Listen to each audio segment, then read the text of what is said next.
nos concierne, nos debería de importar, deberíamos de saber cómo nosotros podemos ser justos delante de Dios, porque el reino de los cielos solamente va a ser para los justos, no para los injustos, no para los malos, no para los que hacen iniquidad, maldad, sino para los justos. El domingo hablamos una parte acerca de esto y damos algunos ejemplos, a ver si alguien de los que estuvieron el domingo puede darme un ejemplo de lo que es injusto. Aquel que le da de comer al necesitado, que visita las vidas. Ok, pero específicamente en la Biblia, ¿a quién encontramos de ejemplo? Abraham, ¿a quién más? A Noé. A Noé, ¿a quién más? El Señor Jesucristo. El Señor Jesucristo es el maestro de todos los justos, ¿eh? No crees, ¿verdad? Pero de los que hemos estudiado. Sí, el maestro es el maestro de la compasión, de la justicia, definitivamente. No hay nadie que se pueda igualar. Pero estudiamos a una persona. Lot. A Lot. Estudiamos a Lot. Sí. Muy bien.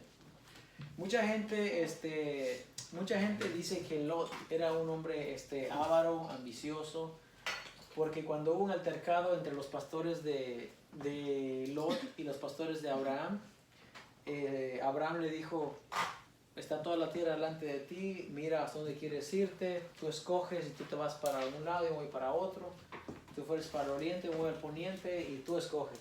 Y dice la Biblia que alzó Lot sus ojos y miró la llanura del Jordán,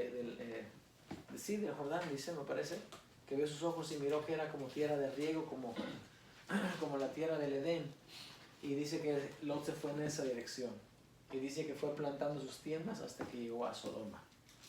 Ahora, eso no quería tanto decir que era un avaro, un ambicioso, sino que era una persona que estaba buscando lo mejor para él, para su familia, para sus ganados, para sus criados. Pero la necesidad de estar cerca de la ciudad, realmente la necesidad fue lo que convirtió que su vida fuese una vida de aflicción. De hecho, si usted no sabía, en la Biblia la ciudad casi nunca está ligado a algo bueno. La ciudad siempre está ligado a perdición, a malicia, a pecado, mientras que la vida en el campo, por otro lado, está muy ligado a lo que puede ser alguien que está buscando a Dios. Muy bien, entonces, 2 Corintios 5:9 dice, porque si que dice esta morada terrenal se deshiciere, tenemos de Dios. Creo que es lo que dice. A ver qué dice, 2 Corintios 5. Dice, por tanto, procuramos también, o ausentes o presentes. Perfecto. Serle agradables, muy bien. Porque es necesario que todos comparezcamos ante el tribunal de Cristo. Y ahí es nuestro enfoque. El tribunal de Cristo. El tribunal de Cristo, el apóstol Pablo lo menciona como un lugar donde vamos a recibir lo que hayamos hecho según lo que hayamos hecho mientras estábamos en el cuerpo, sea bueno o sea malo. El domingo explicaba yo que quizá no se refiera tanto a que la iglesia va a estar frente al tribunal de Cristo, porque si es así, entonces deberíamos de aceptar forzosamente que en la iglesia hay gente que hace cosas malas. Y si hay gente que hace cosas malas, entonces no es la iglesia de Cristo. Porque la iglesia de Cristo está libre de toda inmundicia, de toda malicia, de todo pecado. ¿Ok? Está libre. No, la iglesia de Cristo no está contaminada. De hecho, la Biblia dice que Cristo viene por una iglesia limpia. Una iglesia que no tenga mancha, que no tenga arruga ni cosas semejantes. Entonces, lo más probable es que el apóstol Pablo se esté refiriendo al tribunal, al día del juicio, cuando va a ser el bueno apartado del malo. Lo cual dice Mateo 25 también. Cuando el Hijo del Hombre venga, va a sentarse en su trono y va a apartar como aparta el pastor las ovejas de los cabritos. Y claramente es un juicio. Pero suponiendo que sean dos, no tenemos tanta fuerza para decir van a ser dos, no tenemos claro ese dato. Pero suponiendo que sean dos juicios, o sea un juicio, usted realmente quiere estar del lado de los justos. Y por eso es que es necesario estudiar la palabra de Dios. Porque si pregunto yo hoy en día, ¿qué es un justo? ¿Quién es una persona justa? Lo primero que decimos es aquel que no hace injusticia. Pero específicamente, ¿qué es? ¿Qué es un justo? De acuerdo a lo que dice la Biblia, no de acuerdo a lo que nosotros pensamos. Porque hoy en día un justo puede ser aquella persona que pelea por el derecho de los que no tienen voz. Muy bien. Está haciendo un acto de justicia, pero eso no lo hace justo. No lo hace justo. Un acto de justicia no define toda la vida de pecado o de transgresiones que la persona haya hecho. No se trata de ser un acto, no se trata de llevarle de comer una vez al hambriento y esperar que con eso ya somos llamados justos. No, no. Cuando la palabra de Dios dice que el justo por su fe vivirá, escuche, el justo por su fe vivirá. No dice esporádicamente va a ser acto de justicia, no. La justicia es un modelo de vida, es un estilo de vida que el creyente debe de tener. Porque cuando el Señor venga, va a decir, por cuanto esto hiciste. O sea, ¿quién le da de comer al hambriento? ¿Quién va a visitar al que está en la cárcel? ¿Quién va a visitar al enfermo? ¿Quién protege? ¿Quién abriga al forastero, al que no es de su tierra? Solamente el justo. Porque el injusto no, el injusto lo va a hacer quizás una vez o 2 veces, pero eso no lo hace justo. Vamos a ver qué es lo que dice la Biblia respecto a eso. Miramos que Lot era una persona justa. ¿Quién nos dice que es justo? Segunda de Pedro. Segunda de Pedro nos dice que este justo afligía cada día su alma y miraba cómo la gente de alrededor pecaba. ¿Cuál era el pecado de Sodoma y Gomorra? Según dice la Biblia. ¿O cuál era uno de los pecados? Era no ser amables, o sea, no servir. Era no servir, no eran empáticos, no se condolían del dolor ajeno. No. Claro que también había pecados sexuales, claro que sí. Porque el ejemplo que nos da el libro de Génesis nos dice cómo estas personas querían abusar de estos varones que llegaron allí. Se juntaron todos los hombres y querían abusar de ellos. Claro que era eso. Pero el pecado realmente, lo que consume la maldad de ellos fue que ellos no eran condolientes con los que caminaban por ese lugar. Ezequiel, ¿verdad? Que leímos el domingo, nos dice que no se compadecieron de la necesidad del afligido. No le dieron pan al hambriento. No había manera de que ellos, yo le explicaba el domingo que para llegar de un lugar a otro era muy necesaria las ciudades donde la persona podía ir y saciarse de pan y descansar y luego continuar su camino. No miremos la Biblia como hoy en este tiempo, porque en este tiempo donde quiera hay hoteles, donde quiera hay gasolineras, donde quiera hay lugares donde uno puede ir a comprar algo de comer, donde quiera hay. En aquel tiempo no. Era muy necesario los hospedajes, los lugares de bienvenida, las casas donde se le daba de comer, donde se le daba hospedaje, donde se le brindaba agua a las personas. Y Sodoma y Gomorra no era así, por eso Dios las condenó. Ahora dice 2 de Pedro que este justo afligía cada día su alma. Y fíjese dónde está Lot. Si nos vamos ahí a Génesis, creo que me parece que fue 19, lo que estábamos leyendo. Sí, y fue Génesis 19. Y miramos cómo este justo está a la puerta del Sodoma. Fíjese dónde está el justo. El justo está en la puerta de la ciudad. ¿Por qué está en la puerta de la ciudad Lot? Lot bien podía estar en su casa, echándose fresco, ¿verdad? O sentado ahí en su silla o su sillón, lo que hubiese habido en aquel tiempo. Pero no, ¿por qué él está en la puerta de la ciudad? ¿Sabe por qué? Porque en la puerta de la ciudad es donde el extranjero va a encontrar una palabra de bienvenida. Es donde va a encontrar a alguien que le va a ayudar, que le va a auxiliar. Los viajeros en aquel tiempo caminaban largas jornadas. No era como hoy en día que hay carreteras internacionales y hay taxis o hay motos o hay bicicletas o patinetas. No. Entonces cuando llegaban a la ciudad esperaban que alguien les diera la bienvenida. De toda la gente que estaba ahí en Sodoma y Gomorra solamente había uno que estaba en la puerta de la ciudad. Es lo que relata la Biblia. Y lo primero que él hace cuando lo ve, él no sabe que son ángeles. No. La Biblia, Hebreos 13, Dice que sin saberlo hospedaron ángeles. Él no sabía que eran ángeles. Yo sí creo que está hablando de Lot. O de Abraham podría ser, pero cuando se habla de hospedaje solamente tenemos a Lot de ejemplo. Dice, no, de la hospitalidad y de la ayuda mutua no os olvidéis. Porque muchos sin saberlo hospedaron ángeles. Eso dice Hebreos 13. Entonces Lot estaba allí mirando a ver quién venía y quién había que echarle la mano, extenderle la mano. Lo primero que hace, los ve y se postra delante de ellos y les ruega que pasen a su casa. Que laven sus pies, que coman. Y servicial.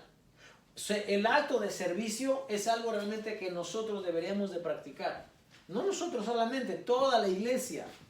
Es más, toda la humanidad debería servir a su semejante. Pero no es algo que se hace. Ahora, toda la humanidad no se rige bajo los principios bíblicos. Pero la iglesia de Cristo sí. ¿Se va a dormir? La iglesia de Cristo sí. Entonces, si la iglesia de Cristo se rige bajo lo que dice la Biblia, entonces se debe predicar acerca de cómo vivir en justicia. Entonces, Génesis 19. Fíjese, la hospitalidad de Lot va aún más allá de lo que una persona pueda hacer. Porque no solamente les da de comer, no solamente los acoge en su casa, les permite entrar, sino que también los protege. Hace como 6 meses creo que estaba hablando de qué significaba este término que dice en el Salmo 1, que dice, aderezas mesas delante de mí en presencia de mis angustiadores. ¿Se acuerdan?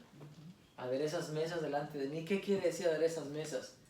Me proteges, o sea, está la puerta allí. El que va a hacerme daño si está a la puerta no puede pasar. La puerta es mi protección. La puerta es el lugar que está dentro del bueno y el malo. Y cuando Lot recibe a estos varones dentro de su puerta, dentro de su casa, Lot se hace responsable completamente de ellos. Es una costumbre en el Medio Oriente que ellos tienen. Si tú ya entraste a una casa, ya no solamente eres un visitante, sino al momento que entras en la casa ya eres parte de aquella familia. Es responsabilidad del anfitrión de la casa velar por ti y entregar su vida si es posible.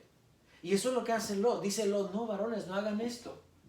Porque los queremos violar, dicen estos hombres perversos. Dice, no hagan esto. Si quieren, yo tengo 2 hijas mías aquí, dice, vírgenes, no han conocido varones. Las voy a sacar y hagan con ellas. ¿Qué hombre, qué persona haría eso? Nadie, eso ya es un extremo. Pero Lot sí lo hizo. Y no es porque no amara a sus hijas, sino porque él estaba protegiendo a los hombres que habían venido a su casa. No sabemos la condición de aquellos viajeros de aquel tiempo que llegaban. Quizás no de estos ángeles, pero los que habían llegado anteriormente no sabemos cuál era la condición, cómo llegaban. Usted no sabe si por tanto caminar tenían los pies llagados, si como cuando usted camina en el desierto, si alguien ha caminado, que se le pega la ropa de una vez a la piel de tanto calor y está muerto de calor. Terrible. Y lo que hace es que va y toma a aquellos varones y los mete a su casa y los protege. Eso es lo que hace un justo. ¿Vale? Una pregunta. ¿Qué pasó? Ahí tú dijiste que sus hijas eran vírgenes, pero aquí en el capítulo 19, 14 dice que Lot le habló a sus yernos. Ajá, sí, pero eso Lot le habló a sus yernos, pero las hijas dicen que no habían conocido varón. Entonces, Ahí dice que no han conocido varón. Tengo aquí 2 hijas vírgenes que no han conocido varón. Si leemos ahí con cuidado, nos vamos a dar cuenta de ese dato. dice entonces salió Lot y habló a sus yernos. Verso 8 dice, y he aquí, ahora yo tengo 2 hijas que no han conocido varón. Ok. La palabra yerno para nosotros significa, ¿qué significa para nosotros? El esposo de... El esposo, ok. Muy bien. La palabra yerno en aquel tiempo no significa eso. Le voy a decir lo que significa. Ok. En el Medio Oriente, en el tiempo que la Biblia está escrita, cuando una persona cuando un padre de familia entrega a su hija en matrimonio con el fiancé, el prometido, a partir de aquel momento ellos son considerados un matrimonio, aunque no iban juntos. ¿Okay? Tomemos el ejemplo de José y María. María estaba desposada con José, estaba engaged, estaba comprometida con José. No había conocido varón, ellos no tenían intimidad, pero esa mujer ya le pertenecía a aquel hombre. ¿Ok? Aquel hombre le pertenecía, por eso es el término.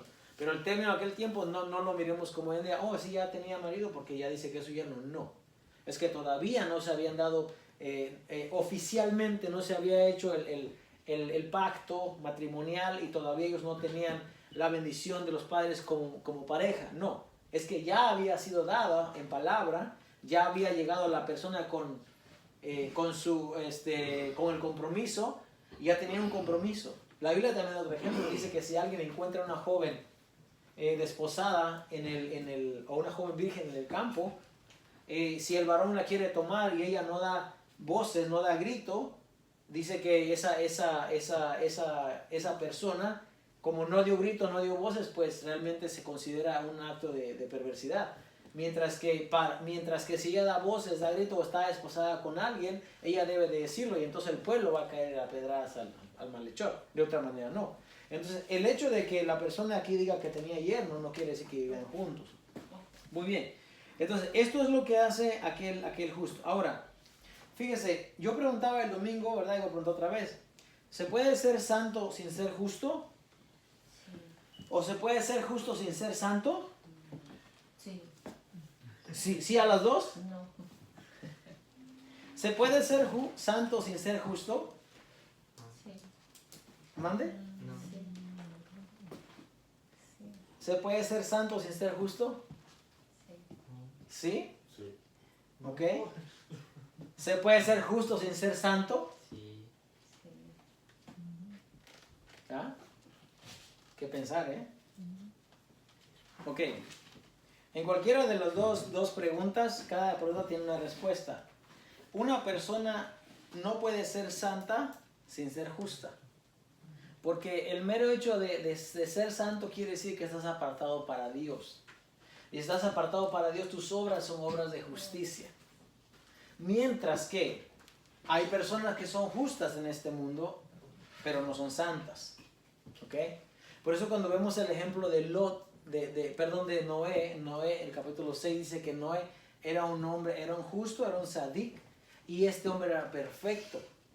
Era un tamim, era esta persona era como Job, recto, perfecto, temeroso de Dios y apartado del mal. Ahí tenemos otro ejemplo de justo. Entonces, hay mucha gente en el mundo que puede ser justa. ¿Justa en qué? Justa en cuánto paga a sus jornaleros, justa en cuánto tiempo dedica a su familia, justa en cuánto tiempo, cómo trata a los animalitos, cómo trata a las personas. Puede ser justo, pero eso no quiere decir que sea santo. Santo es una persona que está apartado para Dios. Ahora, si hay una persona que está apartada para Dios, tiene que ser justo. Tiene que ser justo. Porque si no es justo, entonces no diga que es santo porque no es santo. Muy bien. El Salmo 37 nos habla acerca de cómo los justos heredarán la tierra. Cómo los justos van a estar allí en la tierra. Y el malo, el impío, el que hace pecado, ya no va a estar ahí. Ya va a ser quitado. Muy bien. Entonces, segunda de Pedro 2, del 7 al 9, nos habla acerca de lo que es un justo, como este justo Lot, que estaba pendiente a la necesidad y estaba siempre en la puerta de la ciudad para ver quién era la persona que necesitaba ayuda. Porque en la puerta de la ciudad es donde el caminante o el extranjero puede encontrar auxilio, puede encontrar socorro, puede encontrar protección, puede encontrar ayuda en la puerta de la ciudad. Acordémonos ahora que las puertas, cuando dice la Biblia puertas, literalmente eran puertas. Hoy en día las ciudades no tienen puerta, hoy en día tienen una entrada que dice bienvenido a tal ciudad. Y incluso antes de la ciudad ya hay casas, antes del city limit ya hay casas fuera.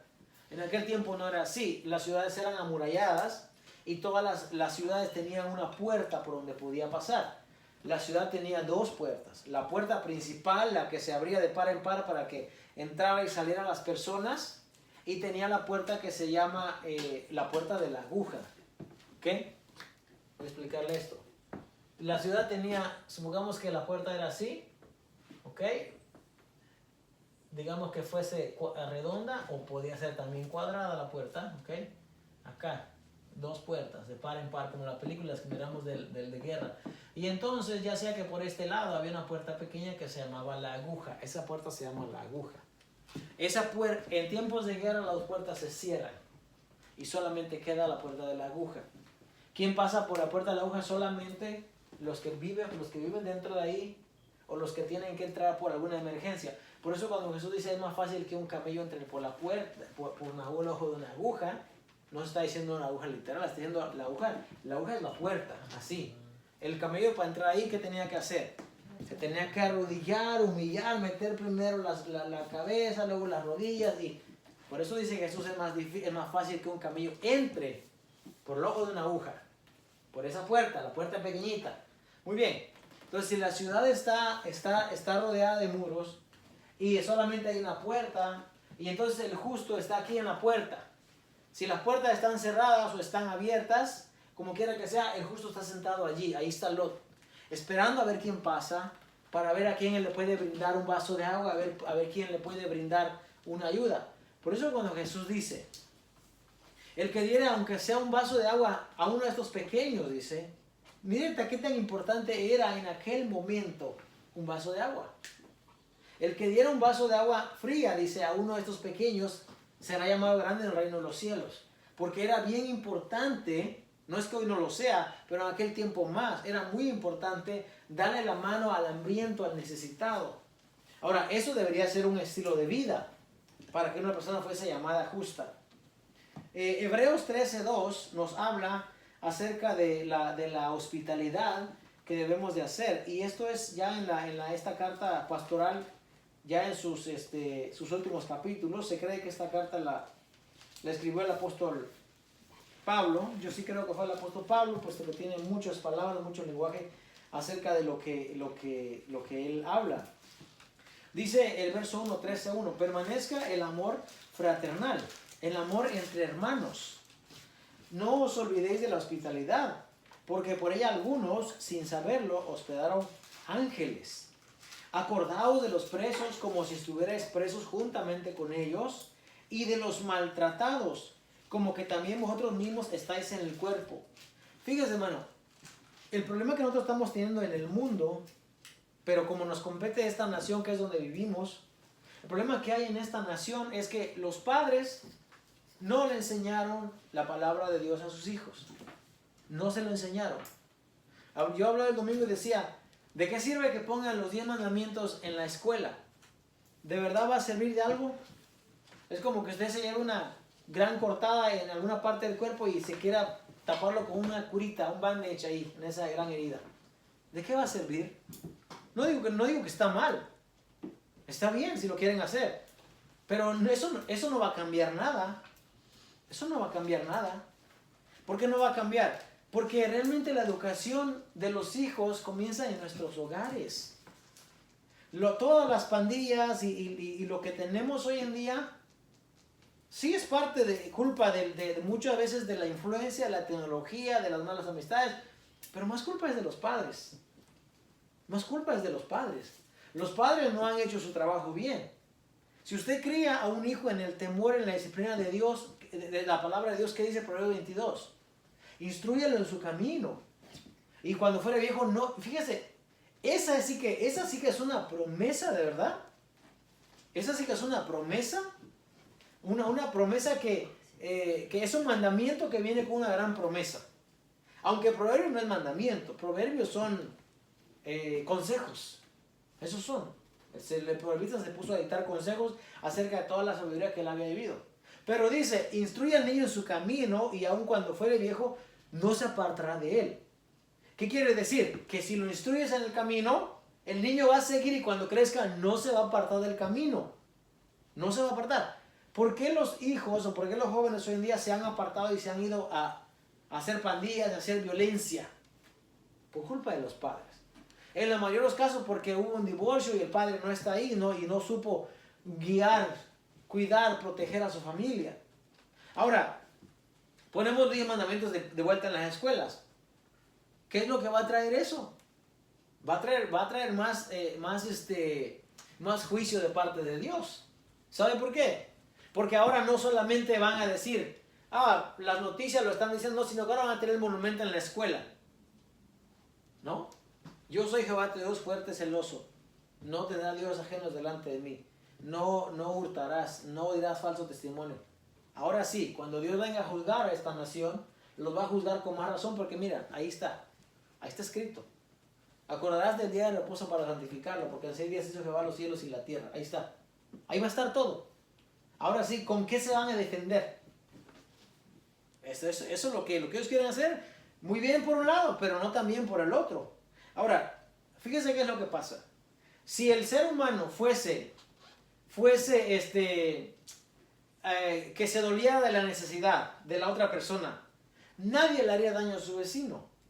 Nadie.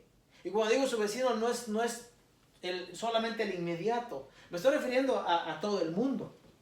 Nadie le haría daño. Pero por causa de que la palabra de Dios no se ha enseñado, no la hemos escudriñado. ¿Cuántas veces nosotros habíamos escudriñado la Biblia realmente? Llevamos 25 años en el Evangelio. ¿Y cuántas veces hemos escudriñado la Biblia realmente? No la hemos escudriñado.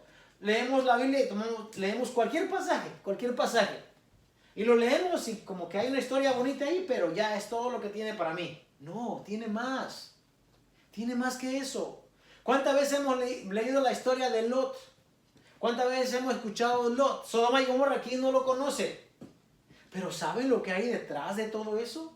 ¿Saben el trasfondo que hay? ¿Saben por qué sucedió todo eso realmente? Por el acto de injusticia. Porque ellos no quisieron ser justos, no quisieron condolerse de la necesidad de su vecino, del huérfano, del que caminaba por allí. Muy bien, vamos entonces, voy a hablar de un par de ejemplos. Vamos a ir a 1 de Juan 5:17, por favor.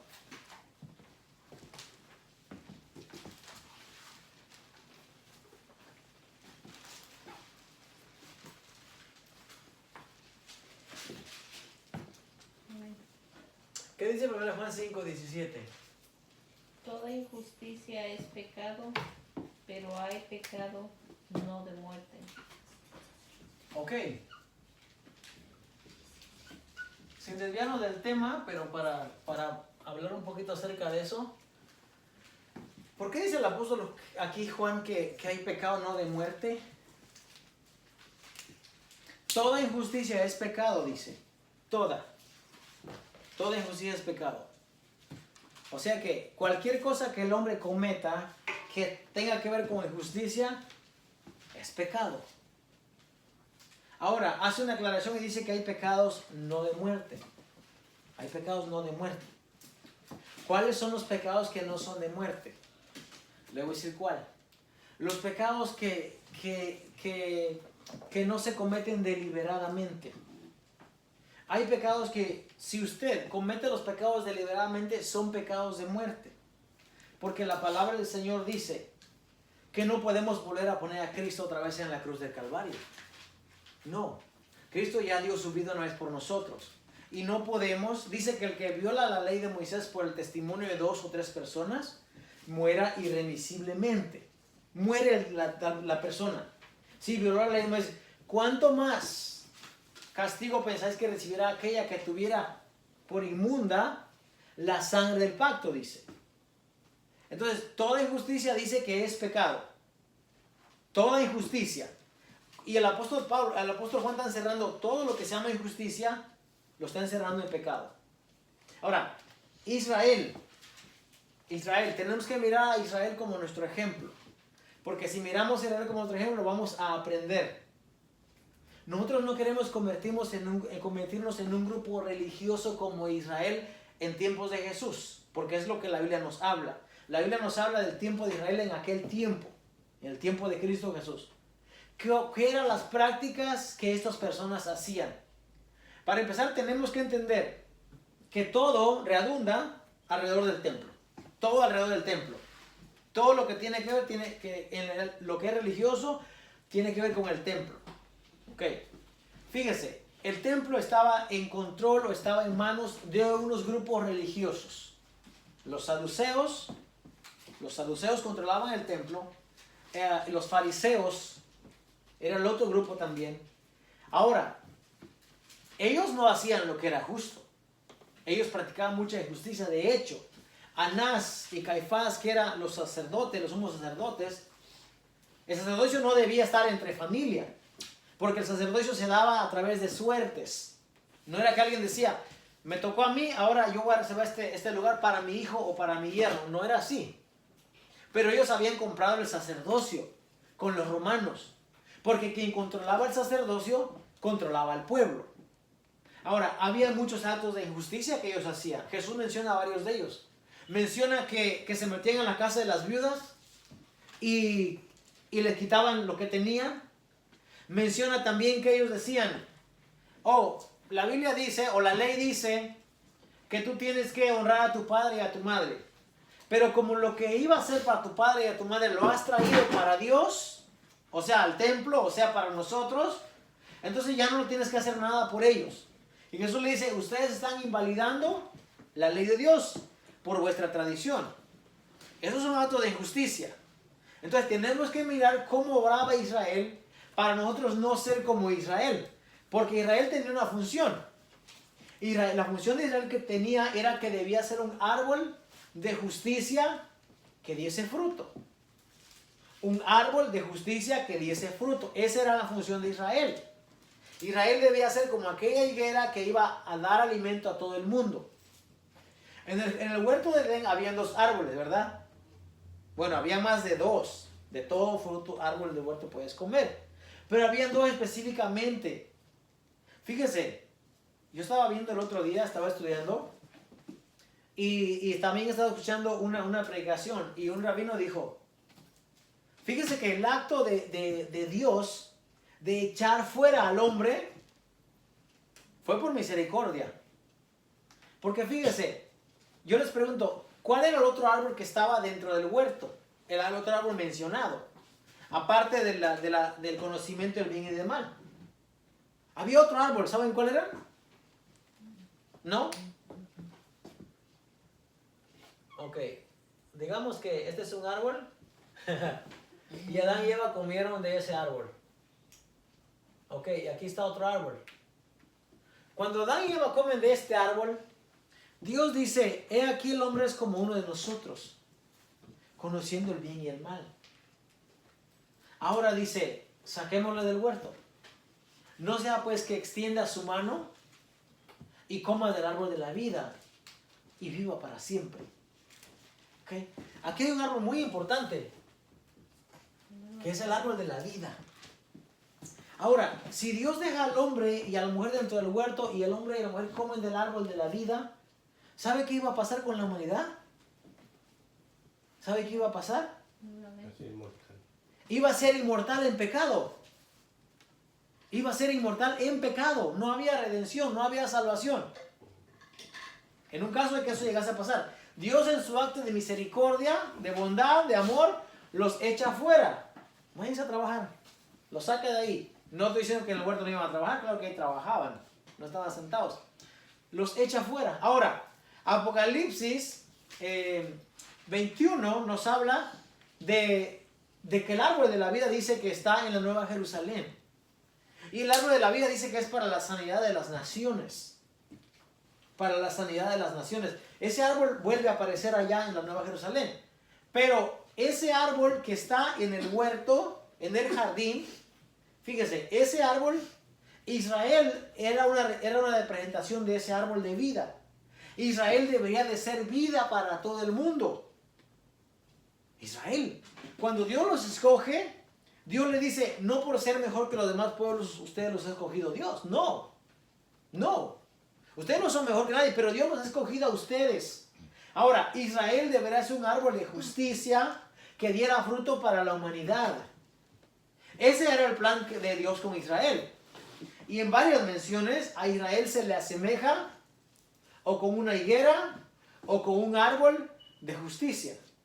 ¿Qué era lo que Jesús cuando va a buscar fruto en la higuera y no lo encuentra? Dice que tenía hambre. Y fue a la higuera a buscar fruto y no lo encontró. ¿Y qué pasó con la higuera? Se secó. ¿Por qué se secó? Por no tener fruto. Por no tener fruto.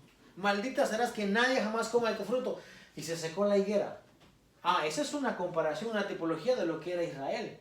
Porque realmente Israel estaba aquí en la tierra para ser un árbol de justicia. Vamos a ver qué dice Salmos 1, por favor.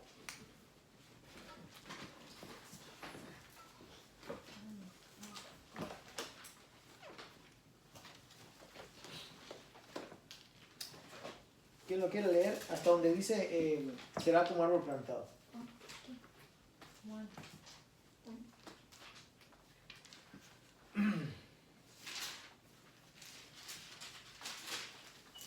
Salmo 1. ¿Salmo 1?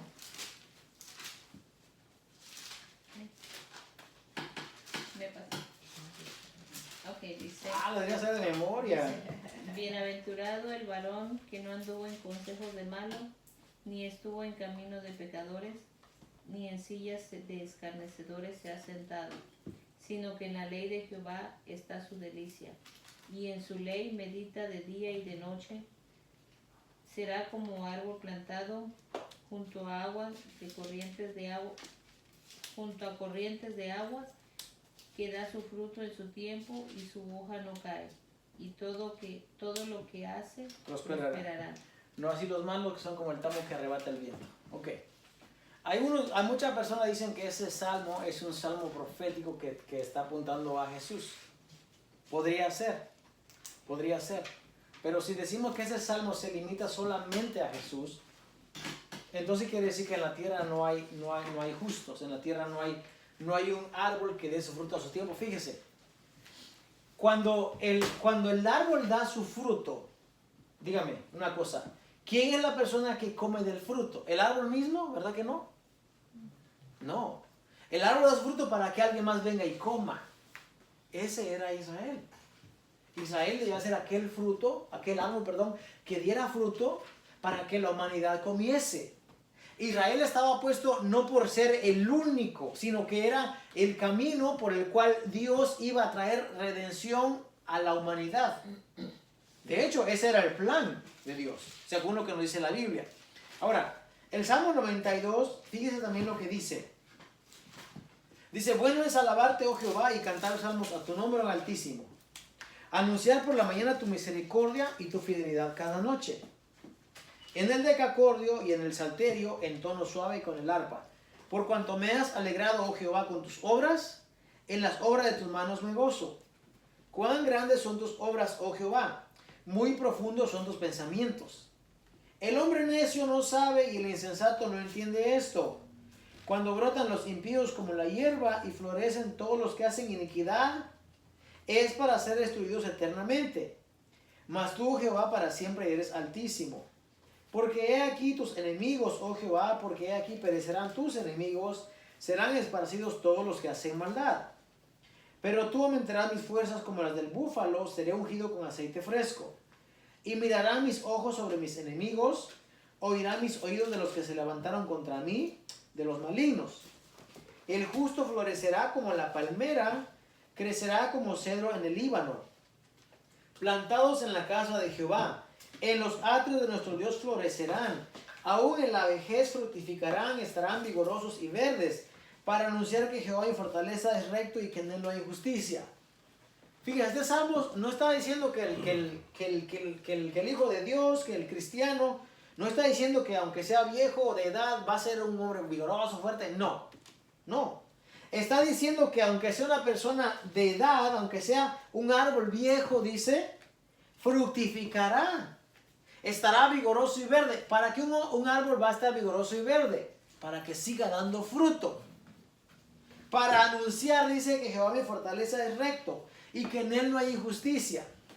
Cuando la Biblia dice que nuestras buenas obras tienen que alumbrar al mundo, y los hombres, dice, vean vuestras buenas obras y glorifiquen a vuestro Padre que está en los cielos, es lo mismo que está diciendo aquí.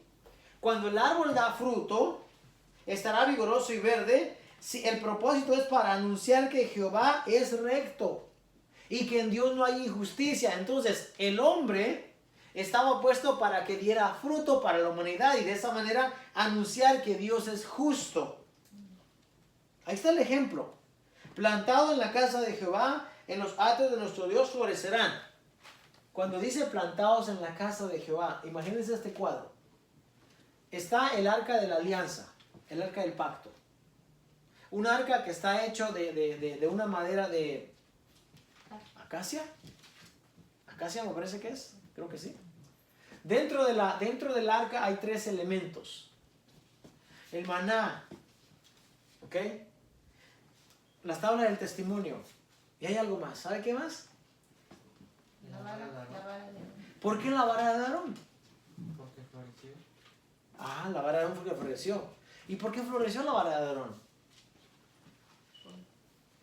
Porque ellos estaban peleando diciendo, ¿quién es el sacerdote? ¿Por qué Aarón? ¿Por qué Aarón? Sin saber todo lo que había pasado a Aarón. Sin saber cuán fiel había sido Aarón aún en el tiempo que la vida de ellos corría peligro. Cómo Aarón fue aquella persona que también y de una u otra manera intervino o estuvo ahí para preservar la vida del libertador a Moisés. Y Aarón estaba allí todo el tiempo. Y Dios había escogido a Aarón. Dios había escogido a la casa de Leví. Había escogido a la casa de Leví. Y cuando ellos dicen, ¿por qué Aarón? Y dice, aquel que florezca la vara, ese va a ser. ¿Quién está en la casa de Jehová? ¿Quién está en el arca de la alianza? La vara de Aarón. ¿Qué es la vara de Aarón? Un árbol que florece, que da fruto, que da almendros. Y eso era lo que tenía que ser el pueblo de Israel. ¿Ok? Yendo adelante, digamos que el pueblo de Israel ahora mismo está cegado su entendimiento y no puede ver al Mesías. No lo puede ver. Está velado su entendimiento, dice la palabra del Señor. Cuando leen a Moisés se les queda el mismo velo. Bueno, ¿quién va a hacer el trabajo entonces de Israel? ¿Quién? Nosotros no estamos perdiendo tiempo aquí. La iglesia no está perdiendo tiempo en este mundo. Fíjese, hermano, si la iglesia no está haciendo un árbol de justicia y no está dando fruto, ¿qué pasó con la higuera? Se secó. ¿Y qué pasa con las ramas secas? ¿Qué dice Juan 15? Se cortan y se echan en el fuego. Y arden, dice. Juan 15. ¿Qué es lo que la iglesia entonces debe de estar haciendo? Nosotros debemos estar dando fruto. Debemos ser árboles de justicia. Ahora, ¿cómo hacemos justicia nosotros? Porque hay muchas maneras. Alguien dijo que hay más de mil y tantas formas de hacer algo. Y dicen, dame un ejemplo. Y como hay miles, no se acuerda de ninguna. Pero de verdad, hay muchas formas de cómo hacer justicia. La pregunta aquí que nos compete a nosotros es, ¿estamos haciendo justicia? A ver, yo le voy a decir algo. Si usted va, un ejemplo nada más. Si usted va en la carretera y de repente mira que a media carretera hay una caja o un pedazo de madera o algo, ¿qué usted hace? Sí, puedo lo que No, triple A. Llama a AAA. ¿Qué más? Se puede para recogerlo. ¿Se puede para recogerlo? ¿Qué más? Ok, fíjese este cuadro. No hacer nada. No hacer nada es una opción y es lo que mucha gente hace. No hace nada. ¿Por qué? Porque no es nada más business. No. Usted sabe que si una van bien bonita viene por ahí en la carretera blanco. y le da un golpe a un sillón como este que está aquí, ¿qué usted cree que va a pasar? Se va a mover. Ahí sí que hay que llamar a AAA. Mira, usted sabe la cantidad de veces que yo me he parado en la carretera a recoger un objeto porque se le quedó tirado. He recogido cajas de herramientas, he recogido taladro. El otro día recogí una bomba, como unos sun pump se llama, de esas bombotas así, pesado como 25 libras. Ahora, yo lo recojo y lo quito del camino o me lo traigo o lo que sea. Pero no es porque a mí me hagan falta las cosas. No es que a mí no me faltan las cosas. Pero yo no estoy pensando en mí. Yo estoy pensando en el que puede venir detrás de mí. En un tiempo anterior yo tuve carros pequeñitos. Y yo no tengo carros más pequeñitos, más nada, porque los carros pequeñitos a mí me parece que son catastróficos. Me llaman al problema. Son muy bajitos. Entonces yo pienso en un carro bajito que se le pega por ahí a un sillón como este en el freeway. Y pobre, alguien puede perder la vida. En serio. Ahora, cuando no se puede, el otro día venía ahí en el highway 80 y vi a un carro que estaba estacionado al lado derecho y al lado izquierdo había un hombre, pero fue un día que estaba bien foggy, bien nublado. Yo llamé y reporté a esa persona no porque a mí me interesa que está ahí, porque no se ve, porque está bien nublado. creo que fue el lunes, no sé qué día, martes, estaba bien nublado. Llamé y reporté, dije, hay una persona acá que puede ser, alguien le puede hacer daño. Hay muchas maneras de cómo hacer justicia. Hay muchas maneras. Si miramos a un animalito que está sufriendo, por ejemplo, no lo vamos a dejar que ahí en su dolor. Hay muchas maneras de cómo uno va a hacer justicia. Lo máximo que puede hacer, o lo mínimo, es reportarlo. Llame y repórtelo. Está sucediendo algo aquí, llame y repórtelo.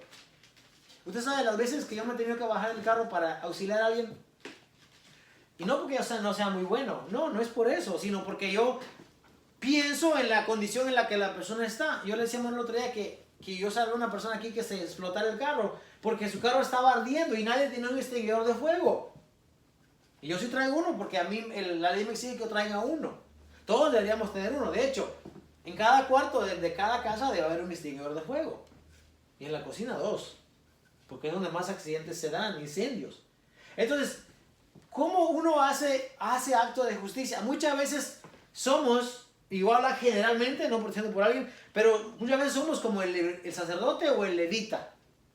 Está tirado, golpeado ahí, déjalo, yo me voy a hacer yo voy para el servicio, porque el sacerdote no se iba a oficiar, o el levita tampoco.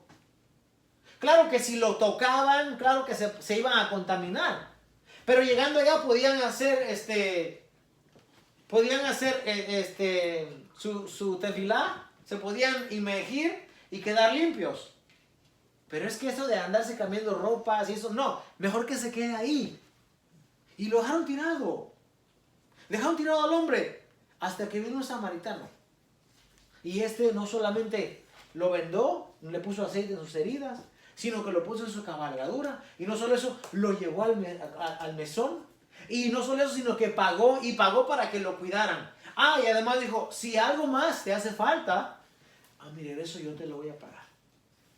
El buen samaritano, el que hizo obra de justicia. ¿Usted cree que un samaritano iba a hacer eso con un judío? No en tiempos de Jesús, se odiaban. No se querían ni ver. Pero Jesús lo pone en una parábola de cómo debemos hacer justicia. Hay muchas maneras de hacer justicia. Ahora, si el mundo que no conoce a Dios muchas veces nos da el ejemplo y hace actos de justicia, ¿cuánto más la iglesia? La iglesia debe realmente hacer actos de justicia. Nosotros cobramos nuestro dinero, ganamos, trabajamos, y ahora ¿qué vamos a hacer? No traiga dinero al pastor. No, si tiene dinero al pastor, no le dé más dinero. No.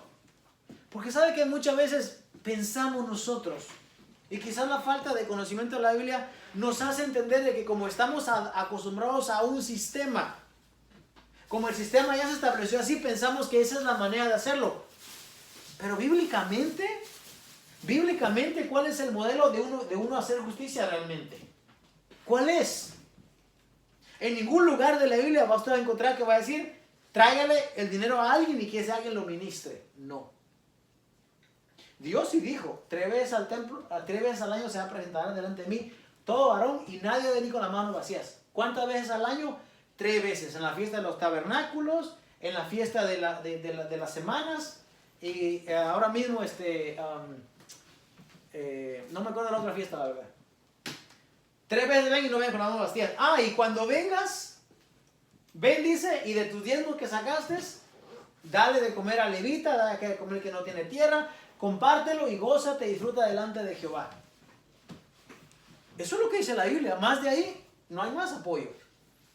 El apóstol Pablo sí habla de la ofrenda para los santos, pero eso, ofrenda y diezmo son cosas completamente diferentes. Ahora, ¿cómo nosotros hacemos acto de justicia? ¿Cómo? Muchas veces sabemos de gente que está en necesidad, sabemos de gente que está enferma, sabemos de gente que está en la cárcel. Deberíamos por lo menos una vez a la semana, hacer un acto de justicia. Deberíamos. Ahora, no lo hagamos como dice Jesús, no lo hagas para que te vuelvan a recompensar. No, así no. Porque se supone que si lo estás haciendo, estás en acto de justicia porque la persona no te puede pagar. No te puede pagar. Y esos son los actos que cuentan. Jesús dice, guárdense de hacer sus obras como hacen los fariseos. ¿Cómo hacen los fariseos? Delante de todo el mundo para que todo el mundo lo vea. No, así no dice Jesús. Así no dice. Ahora, la iglesia se debe conocer por una iglesia que hace obras de justicia. Porque nosotros somos el árbol de justicia. ¿Quién usted cree que le va a enseñar al mundo que te servimos a un Dios misericordioso, bondadoso, perdonador, lleno de gracia, de amor? ¿Quién? Si la gente no puede ver al mundo. La gente no puede ver a Dios. Ni nosotros lo podemos ver, pero lo entendemos a través de la palabra. Bueno, Jesús dice, ustedes sean la sal del mundo. Ustedes sean la luz del mundo. O sea, nos dejó todo a nosotros. O Jesús dijo, yo voy a bajar de vez en cuando y yo le voy a enseñar al mundo quién soy yo. No. Él dijo, vayan y hagan discípulos a todas las naciones. Hagan discípulos. ¿Quién va a ser discípulo? El que ya fue discipulado. Entonces él tiene que enseñar a otro cómo se va a comportar, cómo va a vivir, cómo va a comer, cómo va a actuar, cómo va a obrar en la sociedad. Pero ya no se hace discípulo. La gente discipula hoy solamente porque dicen, los vamos a bautizar, necesitan saber lo que es el bautismo. Eso no es discipular. Eso no es discipular para nada.